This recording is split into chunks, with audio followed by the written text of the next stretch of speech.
How are you doing today, sir? Hey, I'm doing well. How about you? Absolutely fantastic. How's Bella and her sister? Oh man, they're great. They're doing great. Don't you love the way that they have this really cool way of getting inside our imaginations, which fills our heart with music and to be able to grow with them? Dude, that is the perfect way to put it. I absolutely love it. And it's amazing how like she can just spark that creativity in me so quickly.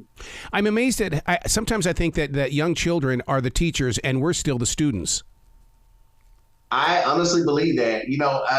I read a quote not too long ago that said that, children under a certain age, they actually know everything. They just keep it away they keep it from us. Yeah. And honestly, I believe that. Like it's like they're so pure that they don't that they know a lot of things but don't realize they know it. And then that every day we lose a little bit of that. Yeah. And so we can learn from that. And I really appreciate that I get the opportunity to learn every single day from my girls. I've been so overtaken by the power of children in the way that I believe that we all are given this book that we're supposed to bring into this new world. And I did a painting on this gigantic canvas of the child dropping the book. In other words, the child saying, I got this. Okay, let me go grow. And I think that book is still up there. And that's the reason why we leave this planet is to go get that book and see if we did it right. Wow. That's good. That's deep. Well, what about your music? It's just as deep, Mister. Where does it come from for you? Because I mean, seriously, when you set your music free, it creates fires in our heart, and it allows us to escape our present place. How do you know? How do you know how to get to us? Honestly, that's a really good question. I truly believe that I don't know if you want to call it divine intervention or the universe, whatever you want to call it. I truly believe that people who can tap into that creativity really do. It really is, from a higher power. Yeah. And I truly believe that that's where I get my ability to write from. I remember being 14 years old. I remember 14 or 15, and I used to cry because I couldn't write songs. Yep. And I really wanted to. I wanted to be able to write music.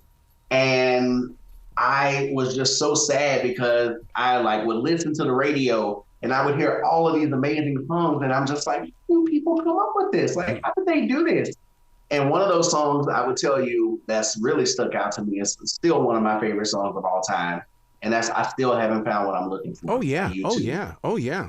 And whenever I hear that song, it takes me to a whole nother place. It takes me to a whole nother level. And I always would just be like, how did they come up with this? It's so simple, but it's such a beautiful song that everyone can connect to. And I just it would just bother me so much. Like, why can't I do this? I want to be able to do this. And it wasn't until I was about 17 years old when it just kind of clicked for me. And I just started putting everything to pen, and just what it started off as journaling. It started off as journaling, and then that journaling turned into writing music. Mm-hmm. And it wasn't until we lost my brother in 2013 when I really wrote a song that I really felt was a song that encapsulated all of the feelings that I felt in the grief that I felt when I lost my brother, and that was Breathing Underwater. And that song, I honestly believe it came from the deepest, most ethereal part of me when I was in, a deep part of my grief. And it just fit at that perfect moment. And I was like, and every time I sing it, every time, I play it for someone that has lost someone or has dealt with loss in some way, they always tell me like, dude, I don't know where you got that from, but like that song really helped me. Thank you. Thank you for, writing that, because you kind of put into feeling that feeling of loss that I feel right now. And like you made me feel so much better after hearing that song. So like honestly, like I said, I feel like it's from a higher power. Yeah, yeah. The moment you experience with that song is something that in my own journaling, I always call that the saddest love song you had to write. And it's like you had to really be with yourself in order to deal with what was going on. And it serves not only as a healing mechanism, but also an answer. Absolutely. And I still remember to this day when I wrote it. Yeah. I remember I was sitting, it was a rainy day in Waco, Texas, when I was in college, and I was sitting right there looking out the window in the rain, and I had my keyboard right here by the window, and I just sat there and started coming up with a melody, and that chorus came to me. It's just like breathing underwater, and from there I built the song around that chorus, and it came naturally. It came naturally and came quickly. It didn't take probably 15 minutes to write the whole song. I love that about writing music is the fact that it starts off as a trickle. Sometimes it's blocked. There could be a beaver dam somewhere up there. But all of a sudden, when it opens up, you're like going, whoa. And you receive it. And then all of a sudden, it moves from you to us. And then we share it forward. I love the process of a song. I absolutely do too. And it just, one thing that I love to do just for fun, I love looking up like song facts for like my favorite song, and like hearing how one of my favorite ones is Crazy Little Thing Called Love. Yes, Queen. And how Freddie Mercury just like instantly wrote and came up with that song. He was just chilling in the bathtub and he was mimicking Elvis, and just out of nowhere that idea of the song came to him. And he wrote the song in like 5 minutes. Yeah. And like, it's such a great song. And you're like, wow, a great song like that in 5 minutes. It like blows my mind to hear those stories. Elton John has stories like that. And, and Elton John, that one just blows my mind, because I still haven't figured out how he looks at the lyrics and is like, oh, I have the melody for that. Yeah, and then he just, it's like, how do you do that? Like the one for me is Tiny Dancer. And I'm just like, because the lyrics are very nonsensical in some ways, Blue Jean Baby, like all of those, because you're like, what does that mean? Like, I don't understand what that song means sometimes. But then the way he wrote the melody to Teffen's lyrics, and it's just like, bam, like how? Up with that. So it's beautiful. It's beautiful how songs can just come for people like that. Well, I love what Elton has done with Dido as well as Britney Spears, where he took Tiny Dancer as well as Rocket Man and he gave it a whole new life. And it's like, dude is gonna live forever. I've been loving what he's been doing with that. Like just every like just revitalizing classics and giving them a whole new breath of life with these techno and EDM beats. And it's like you're not, it's like it's a whole brand new song that you've never heard before, but modernized. You brought up two huge songs that came from my radio career, which was Crazy Little Thing Called Love, as well as Still Haven't Found What I'm Looking For from U2. I was that jock on the radio when listeners would just endlessly call up and want to hear it. And I think that was part of my love for wanting to share the story of music, is like, why do you want to hear it? Now we have to talk to the authors of the music to find out why they created it. Yeah, no, that's the thing I love about music so much, is because one, you find out people can create some of the most beautiful moments in music history in general, out of all types of emotions that they can go through in life. And, no matter who you are or where you are, no matter what circumstance, no matter what economic downfall or economic strife or economic, prosperity you have, we can all connect to at least one song. Mm-hmm. And, it could be God Only Knows by the Beach Boys. It can be Super by Stevie Wonder. It can be I Heard It Through the Grapevine by Marvin Gaye. Like, there's so many songs that we can hear, and you're just like you hear it and you're like, oh man. Or it could be A Change Is Gonna Come by Sam Cooke. All of these songs that have different meanings for people. But the one thing that we know that can connect us is just that love of music. Mm-hmm. So a good example of this that I saw at the Grammys this past year. I'm a avid Grammy watcher. I freaking love the Grammys. I've been to the Grammys once. I was fortunate enough to go in 2015. Wow. If I'm not mistaken. Yeah, 2015. And got one of my favorite moments of that was when they do the mashups of different artists. Yep. Who, like, you don't expect that they could do a mashup of songs together, but then it comes together and it's a beautiful moment. And I remember I was there at the Grammys in 2015, and one of the coolest moments that I got to see was Annie Lennox and Hozier. Oh. And both of them doing I Put a Spell on You and Take Me to Church, his hit. And the mashup of both of those songs, it was like, I would never have expected these songs to go together or have any type of feeling together. A song that was written way in the 50s mm-hmm. and, made popular by the incomparable Nina Simone. And then you have a new song barely written in the 2010s. Yeah. And them having very similar sound and feel, and then them matching them up and making something so incredibly cool that you would have never thought that those songs would go together. And it just came out beautifully. This past year, the one that really stood out to me was Chris Stapleton and Stevie Wonder. Yes, yes. That was just one. I'm a big fan of Chris Stapleton, and of course, Stevie Wonder is a legend in every way that you can be a legend in music.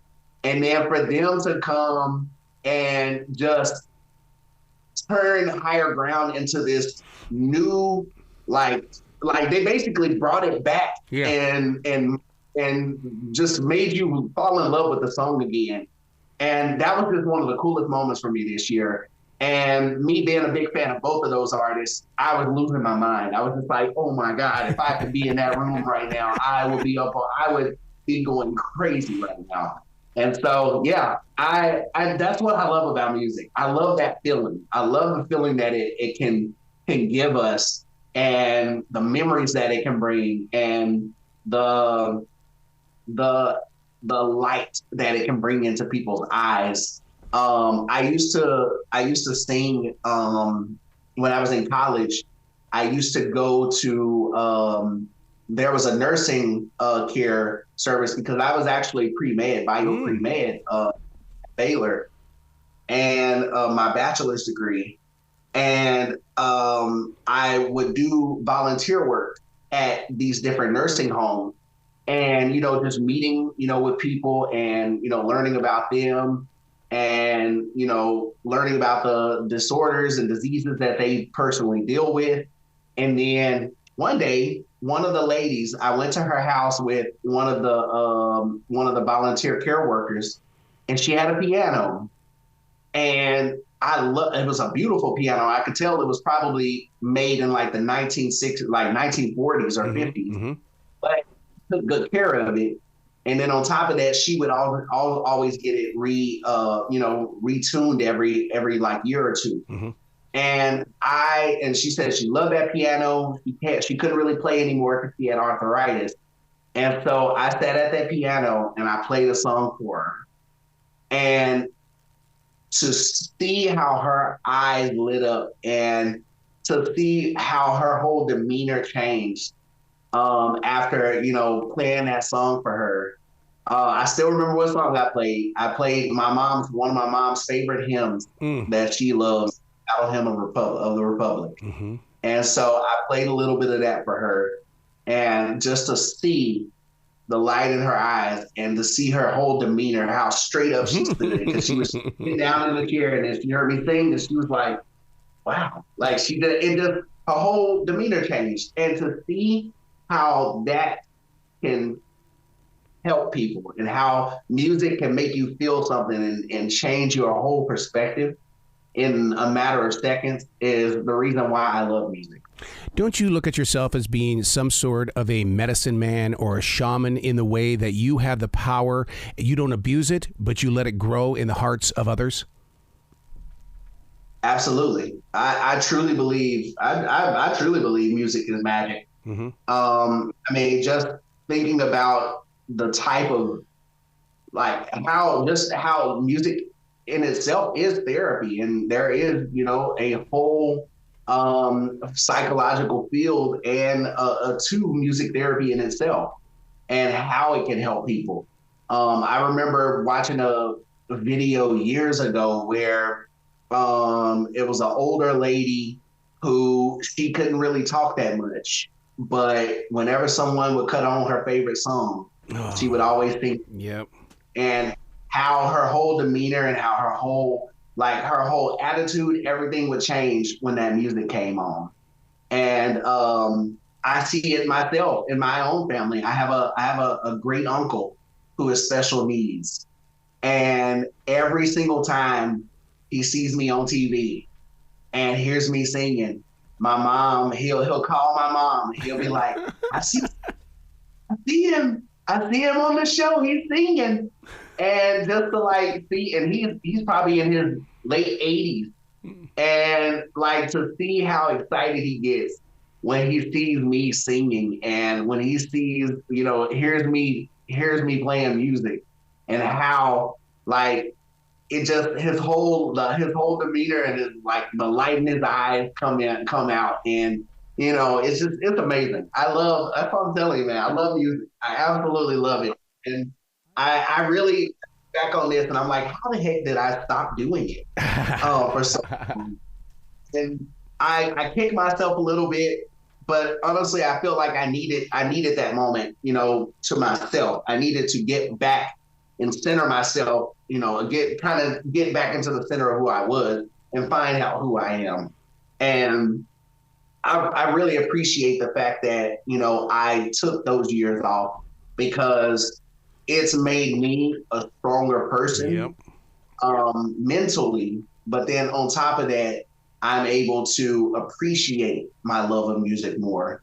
I'm able to appreciate the value of what I've learned and what I've done in the years that I did do my music. I mean, not many people can, you know, say that they've been, you know, in front of some big names. Yeah. Either in the studio or, you know, I mean, I'm not bragging about this, but, you know, I've been very fortunate to open up for some really big artists like Corinne Bailey and Andy Grammer and Jason Mraz and Nico and Ben, Five for Fighting.